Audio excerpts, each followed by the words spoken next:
Well, hey guys, today we're going to bring you a video on how to DIY a turkey fan mount. I see this question all over the boards, the forums, different things like that. We've even had a question asked of ourselves. How do you put the fans up? You know, you can take it to a taxidermist, drop a couple $100 or so. We're going to show you how to do it for about $5. Now, if you want to buy a fancy little plaque to put it in, that may be an extra $25 or so. But let's show you how the steps that you can save and preserve your fans yourself, and it'll save you a lot of money, and they'll look just as professional as if anyone else did them.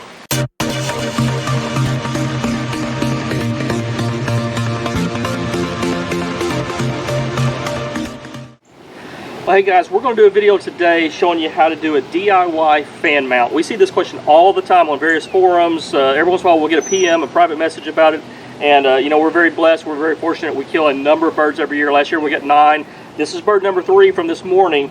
So look around, you'll probably find that hunt on one of the videos. But we're going to show you how we do it. It saves a lot of money. You can do it very professionally. It'll last for years and years and years. We've got fans that have been on the wall for 6 years. We've been hunting birds for 6 years. So let's show you a little bit about how to do it. You'll notice I've got a couple Ziploc bags here and a big bowl to put the turkey breast meat in. I'm not going to show you breasting out the bird and everything, but I will tell you that we use almost every part of the turkey that we can.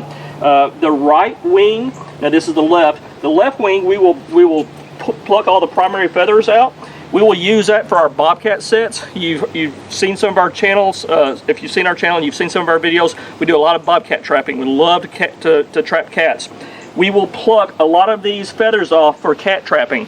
Now, we don't pluck them to get to the meat. Some people do that because they like to leave the skin on when they're cooking the bird.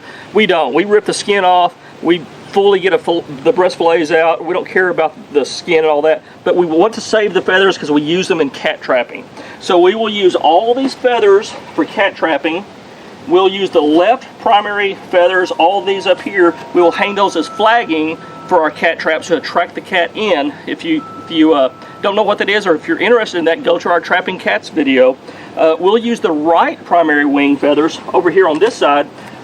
We will use those and actually burn those and cut those to ourselves and fletch our own arrows with those. So we'll have natural barred turkey feathers that we get and collect from our own feathers and own turkeys. So both wings, all the feathers. We actually will save the head. I will cut the head off here in a second. And I found a source through the taxidermy market that buys heads. So we'll at the very end we'll ship 7, 8, 9 heads, whatever we get. We'll freeze them all together, ship them off to a taxidermist, get paid for those. And then we save the spurs. And this is a little 2-year-old bird, but we'll still add him to our spur collection. And then we'll get the tail fan, which is what this video is about. So we use just about every part of the bird that we can. So let's show you how we do it. So on this fan, you can reach back here at the back, and you will feel, if Gabe can zoom in here, you'll feel where there's a bone and there's an indent. It almost makes a right turn there. And the other opposite side has the same thing where it actually makes a left turn. I'll draw that out for you here on a dry erase board and show you what you're looking for. But you're feeling for that right there. And I just take a sharp knife. These outdoor edge replaceable blade knives are great for this. See how you get your blade right behind that, and then just cut through, and it comes right off with a big hunk of meat. Now the great thing about it is that saves all those beautiful feathers right in front of the tail feather.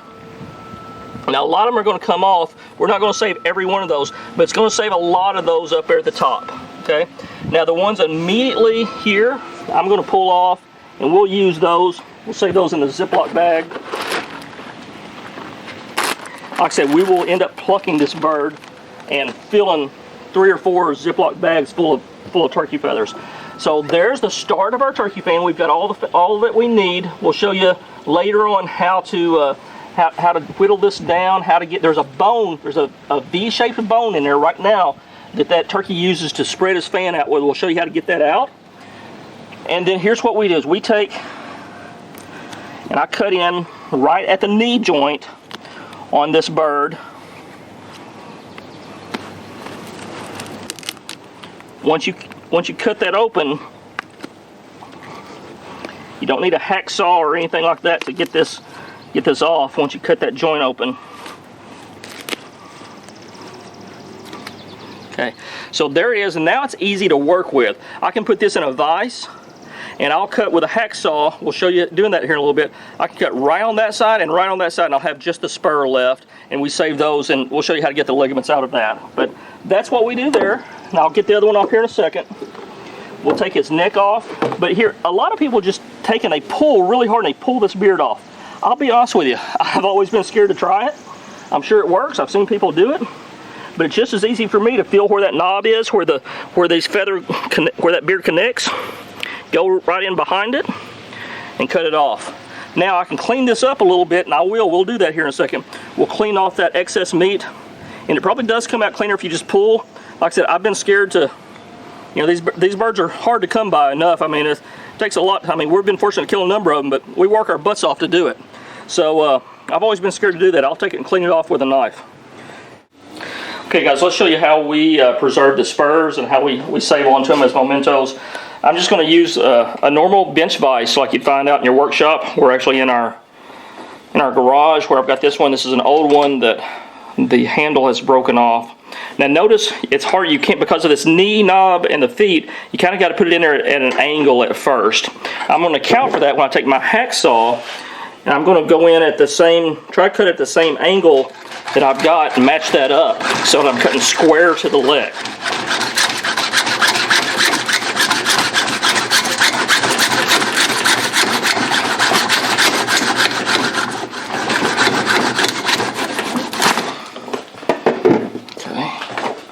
So again, take our makeshift handle here. See, now I can turn it around and make sure that the leg is square in my vise. What that means is now I can make a straight up and down perpendicular cut to the leg. This old hacksaw has sawed many a turkey leg. It probably would behoove me to buy a new blade that's sharper, not gummed up with turkey matter. But a little elbow grease and it works just fine. So we take it out. Now here's where you want to do. Take a knife, you got a pair of pliers handy. There's ligaments in here that you can push out. And that right there is just mostly, I don't know, some kind of a material that probably feeds blood flow. The ligaments are down here. You can see I'm starting to push them out. They look like spaghetti. It looks like you could grab them and pull them out by your fingers. It's a whole lot easier with this because they get stuck right there. And they want to slide right through your fingers if you don't. You see how sticky they are. But that opens it up. That gets the things that's going to just get all nasty and gooey and might invite maggots in. So we're going to clean that up, and then we can just lay them on a shelf just like that.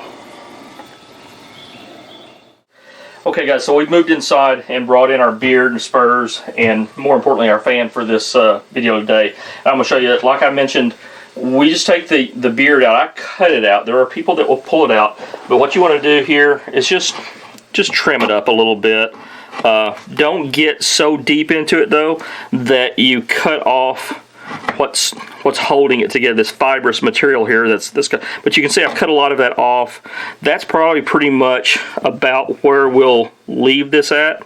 And then I'll take a little borax, and let me get that here off camera and show you exactly what we're going to dry this stuff out with. You can buy this at Walmart. I haven't bought it in a long time. This box has literally lasted me probably 10 years or so. It's just a really powdery white stuff that will dry out and pull all that moisture out. So we'll show you how to apply that here in a little bit. But you can see the little fatty stuff that I cut off. This is what we'll leave that beard like. And then you can put it on the bottom of your plaque or hang it somewhere. We'll show you a couple different options at the end of this video, okay? So what I'm going to do here is I'm going to spread this fan out. Now, let me give you a little bit of wisdom here in this. You know, if you don't know this old saying, wisdom is learning from someone else's mistakes. that's wisdom. It's easy to cut this off your bird, bring it inside, put it on an archery bench or your workbench out in your shop or something like that, and then get busy and go, I'll get to that in a couple days, okay? And this has already been one day since you saw me cut it off the turkey out there on the deck. So it's already one day has passed. It's easy to let it go 4, 5, 6 days, come back a week later, and I'm telling you, you think, well, if there's no way flies can get to it, it's in my house. I'm telling you, maggots will be all over it. They grow from the inside out. I guess their flies are already laying at the bottom of this thing when it's out there in the wild on the bird. But so here's how we do. We start. So my wisdom, my advice to you: don't just let it sit for a long time. Get to it right away. So what I'm doing is I'm turning it upside down. All these feathers are going to come off. I'm just picking about a handful at a time. If you're strong enough to grab them all at once and pull them, God bless you, more power to you. I'm not. So I just pulled them off all like that. Okay, so that's all the feathers off the back. Now what we're going to do is, you can feel in here, actually what I'm going to do is I'm going to start cutting away at that fat. And the sharper a knife you have for this purpose, the better. I think I mentioned to you when we were out on the deck and I was cutting stuff off when we were first removing it. I love these outdoor edges. This one you can see is branded Eastman's. If you go to Eastman's Bow Hunting Journal and subscribe, they typically are running a promo. They'll send you one of these for free. That's how I got that. I've got 4 or 5 of them, believe it or not, that every time I renew a subscription, they will send me a new knife. But they're replaceable blades, and man, you talk about sharp. It's like putting a new razor blade on every single time. Okay, so I am basically skimming down to the oil glands, through the meat, and I'm getting everything that I possibly can off, just kind of like filleting it off of those quills. Now, what that's going to do, so I mentioned that there's a bone in there that they use to raise their tail. That bone, see how it's big and thick here? Okay, I want to get that out. So I'm just going to really just cut down. I'm going to expose that bone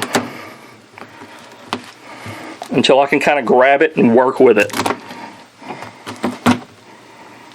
And I'm trying not to cut through all the quills. I just want the bone out. I don't really want to break too many quills. I don't want to cut everything out. I'm just trying to expose that V-shaped bone there. Now you can see it starting to lift up.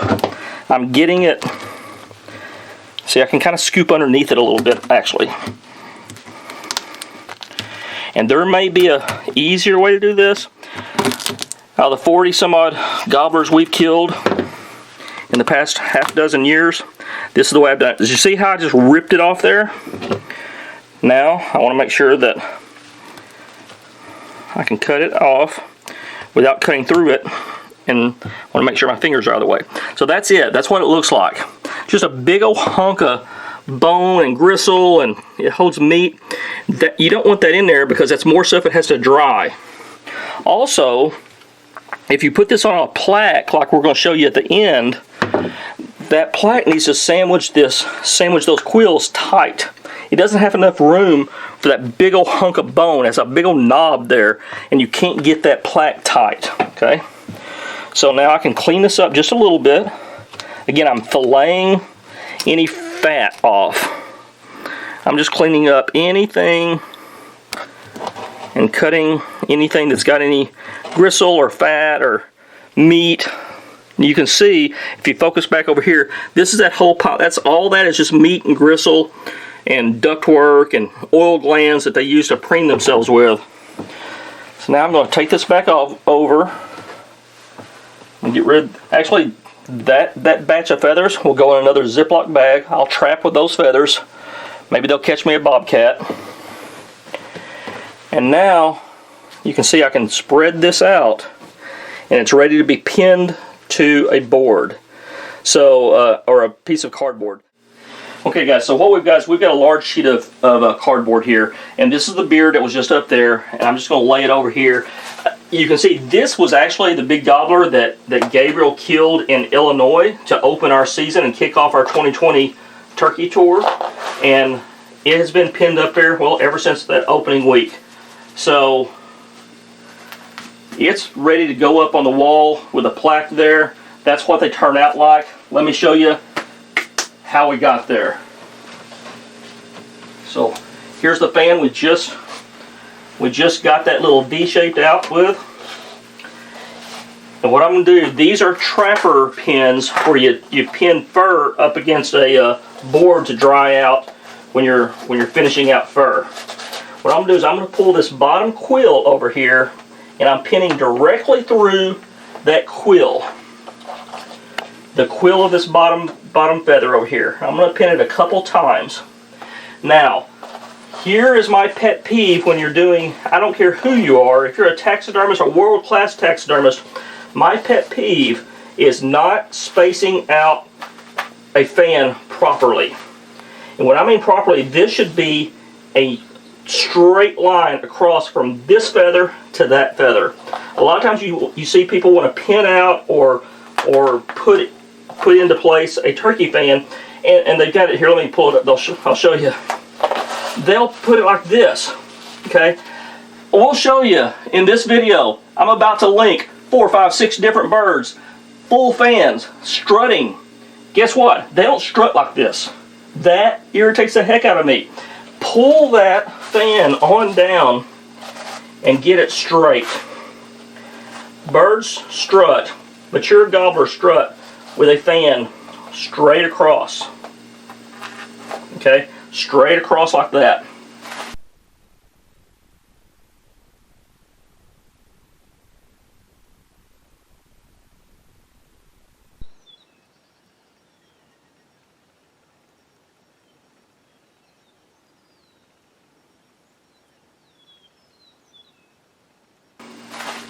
If I see a taxidermist or someone who's pinned up a fan, a turkey fan like that's not straight across, oh, that irritates me. So again, we're going to pin that bottom feather there, and now all I'm going to do is take the time to make sure that I place that fan so that it covers every bit of that cardboard, and that fan is perfectly situated out. And then I can just go through and put a few pins in to hold it in place.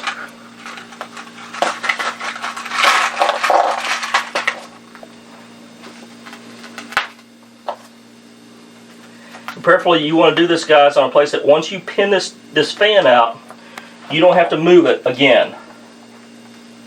You don't have to pick this up after you get this fan pinned into place on this cardboard.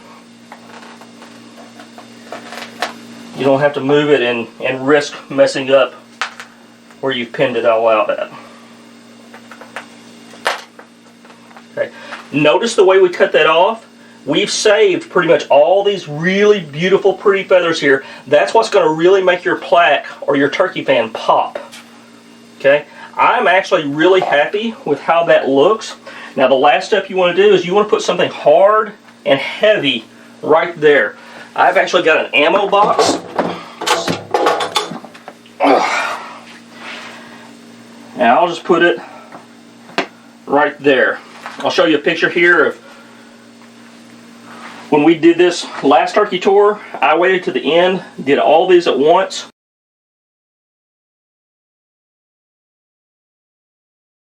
And, well, actually, tell you what, before I do that, there's one more step I need to do. You need the borax where you cut that fan off. That's what's going to dry out that meat and keep it from getting nasty. It's going to keep it from getting those maggots in there and developing, like I said. That'll dry out that. Now, okay. So we're going to leave that there. Here's our beard. We want to make sure that we've got that crusted and coated with borax. That'll dry that little piece of meat at the end of it.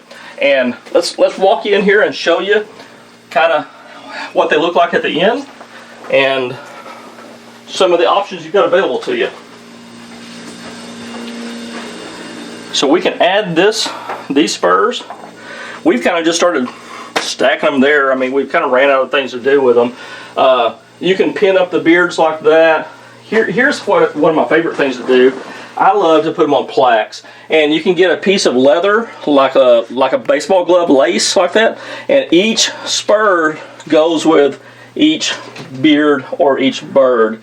So this is the more professional finished out look. You can see the different ones that we've killed over the years. Like I said, we've been at this a half a dozen years, and I think we killed bird number 42 yesterday morning. So we're having a blast at it. We love it.